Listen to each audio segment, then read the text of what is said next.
Assalamualaikum warahmatullahi wabarakatuh. Salam Pramuka. Kembali lagi di acara Brapos, Baskaraja Podcast. Kembali lagi dengan saya Syifa Banjaran Kusnadi dari Baskaraja Angkatan 2 Kramat Jati. Hari ini saya akan mewawancari seseorang yang sangat-sangat spesial dan luar biasa di kepramukaan nih. Kak, boleh kenalin dulu gak namanya siapa? Nama saya, nama saya Mega Dani Safarudin, biasanya dipanggil nama Kak Dani. Saya aktif di Andalan itu mungkin sudah lama lah ya. Kondisi saya sampai saat ini pun masih ada di acara yang saya adakan bersama rekan-rekan dan teman-teman dan adik-adik di Kuartir Ranting, Kramat Jati. Kak Dani, kalau boleh tahu nih, gimana sih kabarnya hari ini? Kelihatannya kayak capek banget, Kak. Dibilang capek, ya pasti dalam kegiatan pasti capek dong, Iya, ya kan. Terus dari hari Kamis kita sudah ada di sini, kita saling koreksi untuk mempersiapkan acara ini selama 3 hari ke depan. Iya, Kak. Udah gitu kan, teman-teman yang ada di sana ada yang bekerja, habis pulang kerja mereka harus ke sini sebagai untuk mendampingin adik-adiknya membangun untuk acara ini seperti apa gitu. Mau dibilang capek ya karena sudah ada rasa kesenangan ya. Capek itu nanti hilang sendiri gitu.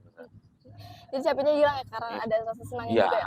harus gitu. Barang namanya hobi kan kita kan. Iya. Walaupun secapek-capeknya kita tapi kalau untuk adik-adiknya nanti capeknya hilang sendiri gitu kan. Iya, Kak. Kak, kalau boleh tahu gimana sih Kak perjalanan karir pramuka Kakak, jabatan pramuka yang pernah Kakak amanatkan sampai sekarang ini, Kak? Boleh ceritain sedikit, Kak? Oke, kalau perjalanan saya pramuka nih sangat-sangat lumayan ya. Saya dulu bisa dikatakan mungkin hampir sama dengan adik-adik saya yang di bawah atau teman-teman saya yang di atas. Pramuka itu dulu saya nggak terlalu suka gitu ya kan, karena apa sih pramuka gitu kan. Lalu kondisi waktu saya sudah selesai lulus sekolah, ngisi kekosongan ada ngajak ke teman saya, coba join aja ke Ambalan ini gitu kan sambil mengisi ke waktu kosong saya sambil nunggu pekerjaan saya datang, ya udah saya masuk Ambalan. Dari nggak seneng sampai saya suka, sampai saya dipercayakan untuk menjadi pegang satu bidang yang dimana bidang itu bisa dikatakan sangat nggak mungkin gitu untuk berbicara dengan orang, berbicara dengan instansi yang kita butuhkan gitu. Dari situlah kakak-kakaknya langsung, yaudah kamu dipegang bidang humas. Oh, gitu. Karena setiap saya ngajukan proposal, saya mengajukan sesuatu, saya ngasih sesuatu hal poin-poin yang saya ajukan, alhamdulillah diterima sama mereka ya. Jadi dari semenjak itu akhirnya saya coba terjun lagi lebih jauh ke atas gitu loh. Ya maksudnya di mana di atasnya gitu kan. Iya, Kak. Kalau dibilang anak-anak sekarang buat apa sih pramuka? Tapi ini yang saya dapat, ilmu organisasinya di pramuka. Nah, gitu saya naik ke atas, saya coba main di tingkat ranting gitu kan. Akhirnya di ranting pun saya vokal. Gitu. Vokalnya dalam kegiatan. Kenapa saya vokal dalam kegiatan? Waktu tahun 99 sampai 2000 pramuka-pramuka penegak ini mau diarahin kemana sih? Gitu. Karena kan kita bertarung dengan kondisi pramuka waktu itu di tahun 99 dan tahun 2000-an itu kondisi tidak wajib dan hanya sukarela dan ikhlas. Itu yang tantangan kita membuat mereka menjadi suka, menjadi tertarik di mana sih penegak ini seperti apa gitu kan. Ya, saya kasih gambaran, ini penegak seperti ini loh gitu. Kita teorinya cuma seperti ini, sekian persen, 30% gitu kan. Tapi kita lebih banyak pengabdiannya ke masyarakat seperti apa ya. Kalian yang ciptakan maunya seperti apa gitu. Jangan terpaku dengan pembina atau terpaku dengan kakak-kakak kalian, enggak gitu. Kalian yang ngedesain maunya kayak apa gitu loh. Akhirnya saya dipercaya di Ranting menjadi ketua bidang kegiatan di Dewan Kerja Ranting. Setelah itu saya ketua DKR saya Kak Rusamsi mengundurkan diri dikarenakan untuk meninggal jabatan untuk menikah. Kita vote, lalu saya naik menjadi 01 menjadi seorang ketua Dewan Kerja Ranting Kramat Jati. Gitu. Disitulah saya bangun lagi komunikasi dengan Ambalan atau sekolah-sekolah yang ada di Kramat Jati. Saya langsung turun ke bawah, door to door, ketemu dengan pembinanya, gimana kabarnya, apa sih yang kurang, apa yang kakak butuhkan di sini gitu, biar nanti kita support loh kak gitu loh kondisinya, maunya kayak gimana gitu loh kak gitu kan. Nah disitulah kita ngebangun, akhirnya mereka mengenal, oh Dewan Kerja Ranting ini lebih oke nih kayaknya gitu. Jadi saya menjalin hubungan komunikasi, saya kuatkan dulu yang bawah-bawah dulu, baru setiap saya ada kegiatan mereka mensupport saya gitu. Nah ini yang kita nggak harus kita budidayakan terus gitu. Jangan kita ada posisi kita di atas, kita nggak turun ke bawah, jangan gitu loh. Di saat kita posisi di dalam suatu kepengurusan, kita harus turun juga ke bawah gitu. Kenapa?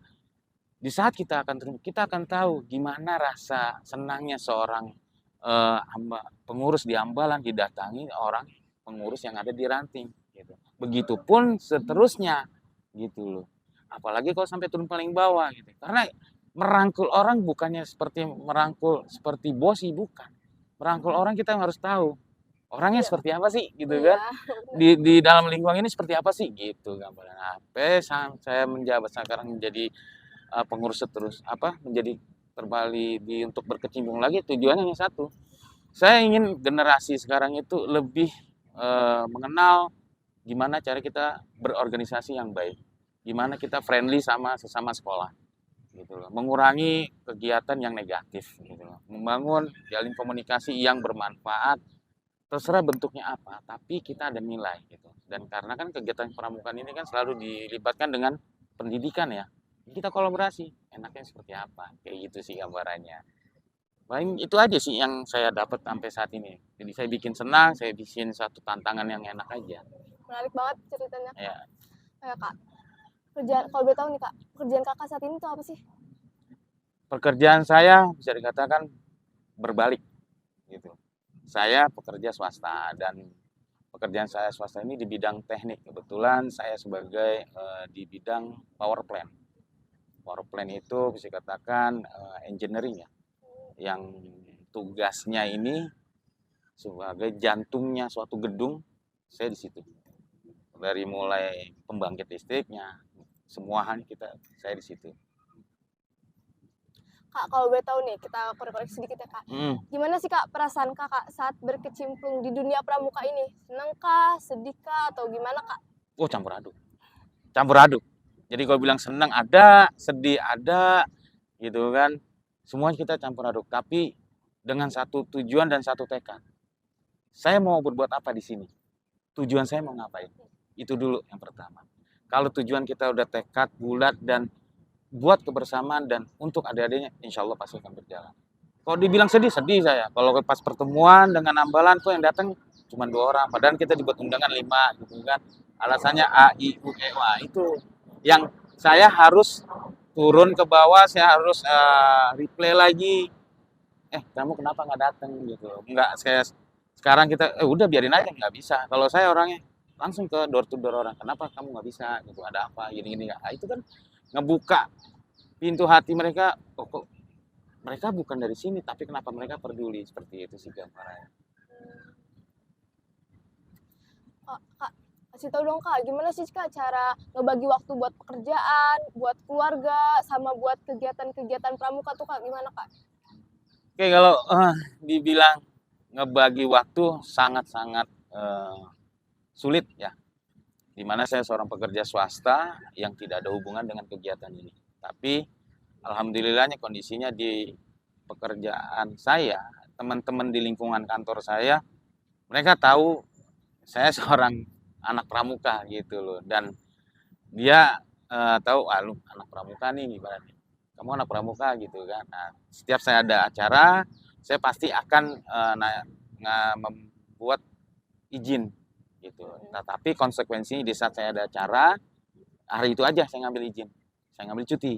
Di saat saya nggak ada tugas di pramuka, saya konsekuensinya harus ke kantor gitu. Nah, begitupun dengan keluarga, saya harus bisa ngebagi waktu. Kondisinya hari ini jadwalnya padat, ada acara keluarga, ada acara pramuka, dan ada acara dengan kantor. Saya lihat dulu time-nya mana, pasti harus ada yang ngalah gitu loh. Mana yang lebih penting gitu. Nah, itu yang saya kondisikan. Kalau di pramuka seperti ini, di kantor nggak bisa saya tinggalin karena ada kewajiban. Di keluarga juga sama. saya disposisikan ini, saya kasih titipan seperti ini, tetap berjalan. Nanti setelah acara 2 ini selesai, baru akan saya ke situ. Jadi konflik iya, tapi saya buat suasana ini, ketiga poin ini saya bikin nyaman dulu. Saling interkoneksi gitu. Memang agak sulit saya akuin. Kalau belum pernah dipraktekin saya termasuk saya alhamdulillah bisa saya jalani seperti itu. Menarik banget nih Kak. Kak, jabatan saat ini Kakak itu sebagai Anlu Pembinaan Penegak atau Pendega Putra Kak di Kuaran Kramajati. Dan apa saja dobrakan yang sudah Kakak lakukan sampai saat ini Kak? Oke. Jabatan saya saat ini adalah andalan urusan penegak putra, pandega. Jadi andalan urusan putra, penegak, dan pandega. Jadi putra dan putri itu dipisah, nggak dipisah ya. Maksudnya bukan dijadi pisah, mereka jadi satu di bawah naungan saya. Nah, dobrakannya ini dari hari ini ya, kegiatan hari ini. Kalau yang kita bicara masa lalu mungkin masih proses. Di saat saya ngejabat di bidang ini PR saya. Saya mau seperti ini, saya mau ingin melihat adik-adik saya seperti ini. Bukan karena terinspirasi ada poin-poin ngambil dari kakak-kakak yang sudah di atas saya. Karena nih, saya mau seperti ini. Oke Kak, nanti saya kolaborasi gitu loh.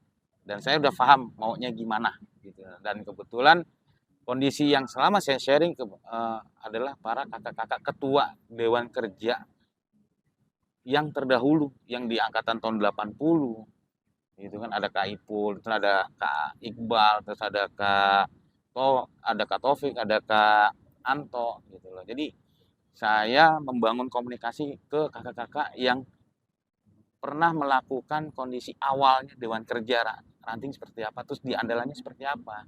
Saya sering sharing ke mereka gitu. Itulah kondisi yang saya harus dianggap di lapangan. Pelik, pasti pelik. Karena dunia anak sekarang beda dong bos. Bener nggak? Iya Kak. Dunia anak sekarang lebih mana caranya, mindsetnya pasti beda. Pramuka apa sih? Gitu-gitu doang kan? Iya Kak. Tapi coba kita kasih tantangan. Dapat nggak? Apalagi kalau gratis, wah itu enak banget gitu loh. Bener, kan? bener, Nah bener. itulah kondisinya. Kak, gimana nih kondisi kegiatan pramuka di Kramajati saat ini?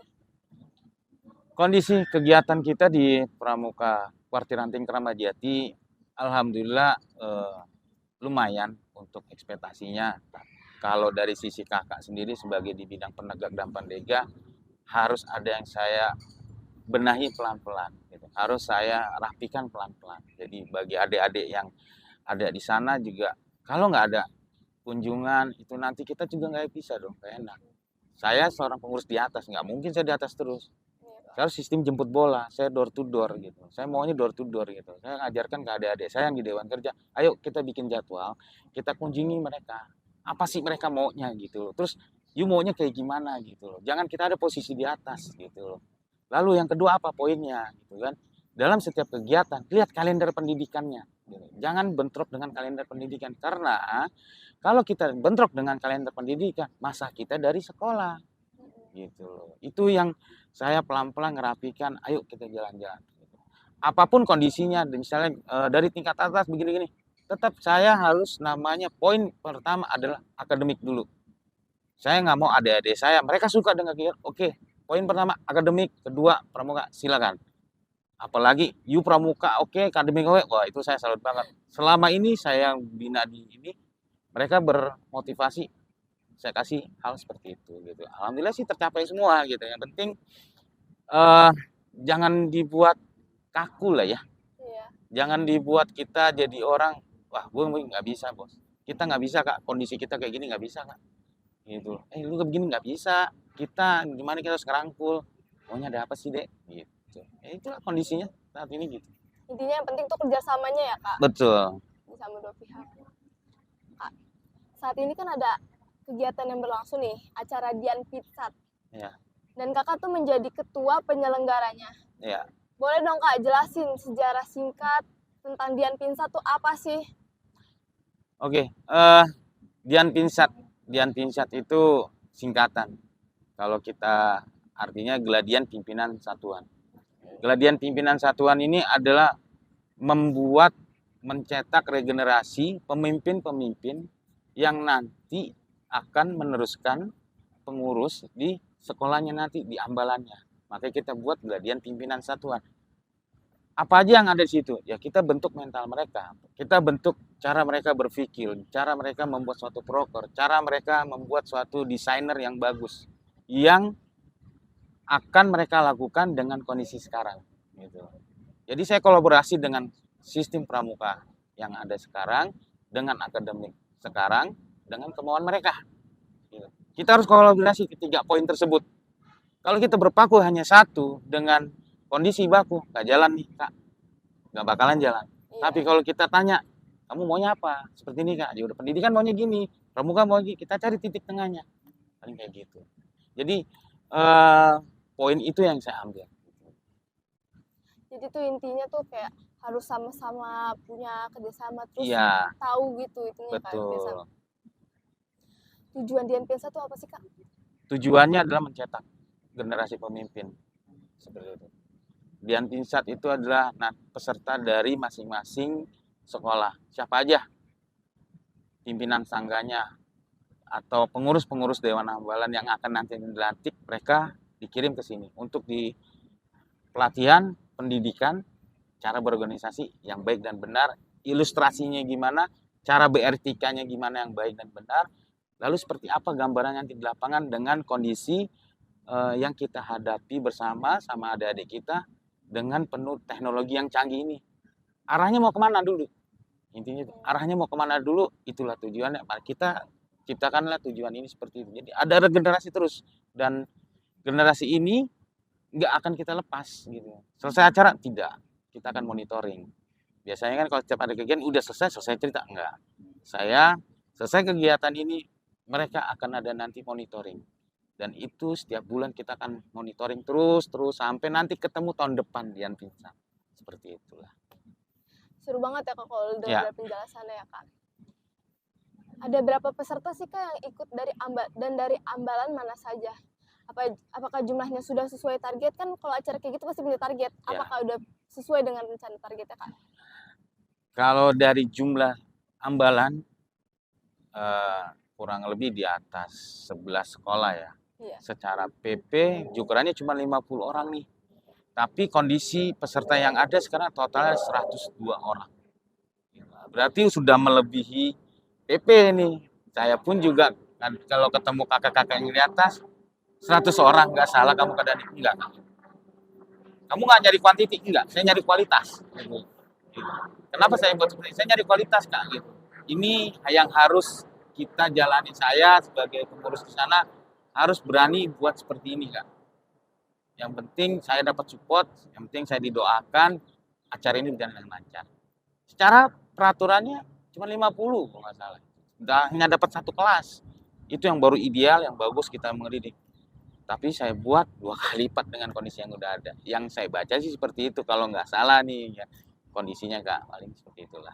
Luar biasa ya kak, ternyata pesertanya melebihi dari target yang kita mau ya kak. Kak, gimana sih kak antusiasme peserta saat kegiatan berlangsung tuh kak?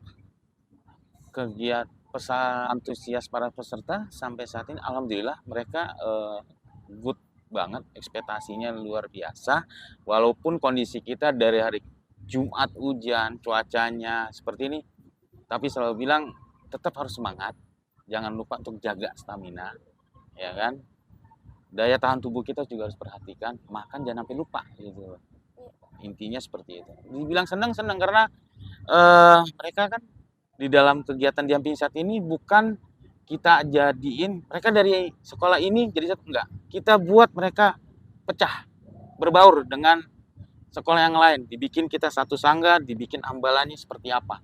Jadi memang benar-benar konseptornya kita action, praktek. Enggak ada dalam satu sekolah, isinya hanya dalam satu sangga sekolah, enggak.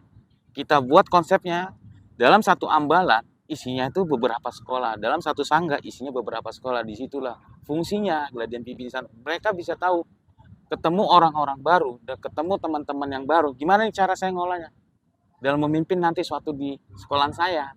Harus seperti apa sih gitu kan. Kan biasanya anak sekarang kalau hanya tahu di lingkaran circle-nya aja kan nggak berkembang dong. Iya Kak, benar. Tapi kalau kita buat konsep, kita balikin lagi ke konsep di PP-nya, ya memang seperti itu. Pecahin semua. Kita leburin dulu jadi satu. Baru kita bikin tangga yang baru. Kita bikin ambalan yang baru. Mereka harus bisa ngedesain seperti ini. Dia bikin stick seperti apa. Itulah gambarannya. Jadi apa namanya? Mempererat tali kebersamaan juga Iya, ya Kak, Kak. mempertemukan. Jadi Iya. kita bisa saling mempelajari dari Yes. seseorang lain, nggak Iya. harus dari circle yang mereka temui Betul. doang. Iya. Ya Kak. Materi apa aja sih Kak yang kita dapat dari Dian Pinsat Kak? Materi yang didapat di Gladian Pimpinan Satuan atau Dian Pinsat ini adalah yang pertama berdinamika kelompok. Yaitu tadi dinamika kelompok itu nanti terbentuk suatu sangga. Dan mereka saling perkenalan dong. Ya, itulah di dalam dinamika kelompok mereka akan mendapat sangganya. Lalu ada materi apa lagi Kak? Struktur organisasi. Di situ mereka harus tahu, mereka harus belajar, mereka harus tahu di dalam struktur itu apa aja sih yang ada gitu. Seperti apa susunannya, kita harus buat seperti apa di dalam strukturnya, ada apa aja gitu, dan cara berdiskusinya gimana, nah, itu yang ada. Lalu poin ketiganya adalah tentang adat ambalan. Setelah mereka terkonsep struktur organisasinya, mereka sudah buat ambalannya, mereka harus ada adat ambalan. Mau dibuat apa, seperti apa adat ambalannya, baik dari sisi anggota ambalannya, ya kan? Iya Kak. Terus di ADART ambalannya seperti apa gitu kan. Pasti ada pusaka ambalannya. Kan beda-beda setiap sekolah, setiap ambalan itu beda-beda pusakanya. Jadi dari kita untuk kita, oleh kita, itulah sebenarnya para penegak Pandega. Stylenya style mereka. Jangan kita sebagai orang dewasa, saya sebagai orang dewasa hanya sebagai mentoring, supervisor, pengawas, ya kan. Kita hanya kasih the clue-nya seperti apa. Ini loh adik-adikku gitu kan. Gambarnya seperti ini, clue-nya. Terserah kamu bikin. Yang penting saya buatin rampunya seperti ini. Kalian yang desain. Seperti itulah gambarannya. Kak, perbedaan Dian Pinsat saat ini dengan tahun yang sebelumnya tuh apa Kak? Banyak apa gimana Kak? Perbedaan Dian Pinsat 2 tahun yang lalu dengan sekarang banyak banget perbedaan. Dian Pinsat 2 tahun yang lalu tidak ada ngecamp selama 3 hari 2 malam. Kegiatan Dian Pinsat 2 tahun lalu hanya bermalam 1 malam. Yang 1 harinya mereka pulang pergi saja mengikuti materi. Itu nggak terjadi tuh. Saya belum dapat hasil waktu itu. Kondisi itu saya belum menjabat sebagai andalan, tapi saya mensupport kegiatan andalan di bidang penegak. Ayo, ada nih bantu saya. Oke Kak, saya bantu. Tapi ternyata kurang maksimal juga dari kitanya. Lalu untuk tahun ini saya buat sesuai dengan yang sudah ada. Kita ngecamp 3 hari 2 malam, kayak musik seperti apa gambarannya. Oh ini bisa kita pecah nih. Kita mau kayak gini, regenerasi kayak begini. Gitu. Nanti setelah kegiatan ini, saya maunya adanya monitoring. Gitu. Monitoring seperti apa? Dewan kerja yang nanti yang adakan hari ini, mereka tetap akan bekerja dari hasil yang kegiatan ini. Jadi adik-adik, teman-temannya nggak dilepas. Tiap bulan mereka akan kunjungan. Seperti apa nih? Udah dapat apa nih? Mereka udah menciptakan apa? Mereka sudah menghasilkan apa? Ya, kayak gitu. Sampai nanti ketemu Dian Pinsat berikutnya tahun depan. Ya, gambarnya ya planningnya dan programnya harus dijalankan seperti itu setelah kegiatan hari ini. Harapan Kakak setelah acara Dian Pinsat ini selesai itu apa Kak? Saya berharap kegiatan Dian Pinsat ini, Gladian Pimpin Satuan ini bisa bermanfaat bagi adik-adik kakak yang mengikuti dan bisa diaplikasikan di ambalannya. Intinya itu doang. Saya ingin mereka menciptakan generasi-generasi yang berbakat dan bukan karena terpaksaan. Benar-benar mereka menciptakan sendiri nanti di ambalannya. Saya dapat ilmu di Dian Pinsat seperti ini. Arahannya seperti ini. Bisa nggak seperti ini saya? Kok di sana bisa, di sini nggak bisa? Gitu. Jadi mereka harus bisa membuat kader-kader lagi nanti di sekolahnya. Karena itu monitoringnya itu yang nanti akan kita jalankan. Jadi ada rasa perhatian dari kakak-kakaknya yang di pengurus di Dewan Kerja. Nggak hanya dilepas gitu kan. Kalau dilepas gitu ya semua nggak ada responsibilitasnya seperti apa. Kita kan nggak tahu kan ya Kak ya. Nah itu kondisinya seperti itu. Makanya saya bilang sama teman-teman, selesai kegiatan ini bukan aktivitas, selesai tugas, enggak. Selesai tugas kegiatan kita masih ada tugas panjang sampai 1 tahun ke depan. Saya mau buat seperti ini. Kalian yang bekerja sesuai dengan bidang yang sudah ada. Supaya apa? Supaya adik-adik kita, teman-teman kalian yang ada di bawah juga merasa diperdulikan. Bukan ada katanya ya udah yang cuma kegiatan 3 hari cuma kita nggak ketemu, enggak. Justru dengan kegiatan selama 3 hari 2 malam inilah yang akan nanti menjadi titik utama hasil dari adik-adik di Dewan Kerja ini membuahkan hasil sampai ketemu bisa tahun depan gitu. Keuntungannya apa? Di saat Dewan Kerja ada Muspanitra, kita udah punya bibit dong. Nah, di saat adik-adik yang di Hambalan ingin sertijab Dewan Hambalan, mereka juga udah ada bibit. Karena kenapa? Sudah mengikuti pelatihan ini dan dimentorin terus gitu loh. Yang mentoring siapa? Mereka Dewan Kerjanya. Saya sebagai pengurus hanya sebagai ngawas. Kalau memang di lapangan ada kendala, baru saya turun tangan gitu loh. Saya hanya mengasih clue, saya hanya ngasih materi yang ada. Kalau saya juga mentok, saya akan konsultasikan ke kakak-kakak yang ada di atas, kakak-kakak yang ada di Andalan gitu loh. Seperti itulah gambarannya. Kak Dani, ini terakhir nih Kak. Mau minta dong quotes atau pesan buat generasi pramuka saat ini. Pesannya cuma satu kan.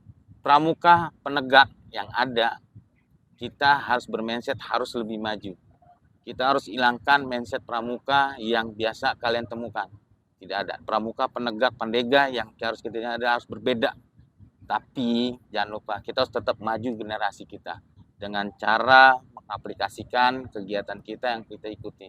Jangan terpaku hanya satu item, tapi jangan lupa untuk aturan-aturan yang sudah berjalan. Harus tetap punya kreativitas yang tinggi, berani maju, ya, jangan takut salah. Kesalahan itu adalah faktor utama kita untuk memotivasi untuk kita supaya maju. Seperti itulah. Acara kita Brapos hari ini udah selesai Kak. Oke. Buat kalian yang mau nonton, jangan lupa langsung nonton di channel YouTube kami, Waran Kramajati. Salam Pramuka. Salam.